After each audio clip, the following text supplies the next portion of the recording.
താജ്മഹലിലെ photos വീഡിയോസൊക്കെ post ചെയ്തപ്പോൾ കുറേ പേര് നമ്മളോട് ചോദിച്ച കാര്യമാണ് എങ്ങനെയാണ് ഈ ബാക്ക്ഗ്രൗണ്ടിൽ അധികം ആളുകളൊന്നും ഇല്ലാതെ ഫോട്ടോസ് കിട്ടിയതെന്ന്.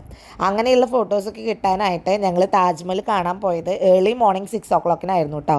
ടിക്കറ്റൊക്കെ ഓൾറെഡി ഓൺലൈനിൽ ബുക്ക് ചെയ്ത് വെച്ചിട്ടായിരുന്നു ഞങ്ങൾ പോയത്.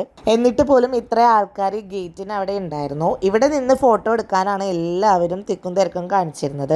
ഇവിടെ നിന്ന് എടുക്കുന്ന ഫോട്ടോസും വീഡിയോസും ഇതുപോലെ ആയിരിക്കും കേട്ടോ. താജ്മഹൽ ലോങ് വ്യൂവിലായിരിക്കും നമുക്ക് കാണാനായിട്ട് സാധിക്കുക. ഇവിടെ നിന്ന് ഒരു 500 മീറ്റർ ദൂരെയാണ് താജ്മഹൽ ഉള്ളത്. പക്ഷെ ഞങ്ങൾ അവിടെ അധികം ടൈമൊന്നും സ്പെൻഡ് ചെയ്യാതെ മുന്നോട്ട് നടന്നു. ഈ ഒരു വെള്ള മാർബിൾ വെച്ചിട്ടുള്ള ആ സ്റ്റെപ്പിൽ നിന്നിട്ടാണ് ഈ ഫോട്ടോസൊക്കെ എടുത്തത്. അപ്പോൾ നമുക്ക് താജ്മഹലിൻ്റെ കുറച്ചും കൂടിയും ക്ലോസർ വ്യൂവിൽ ഫോട്ടോസ് കിട്ടും. അധികം ക്രൗഡഡും ആയിരിക്കില്ല. മോർണിംഗ് 6 o'clock താജ്മഹൽ ഓപ്പൺ ആവുന്നത്. അപ്പോൾ അതിന് മുന്നേ നമ്മൾ അവിടെ എത്തിച്ചേർന്ന് കഴിഞ്ഞാൽ നമുക്ക് കുറച്ചും കൂടിയും ക്രൗഡഡ് അല്ലാത്ത ഫോട്ടോസൊക്കെ എടുക്കാനായിട്ട് പറ്റും കേട്ടോ.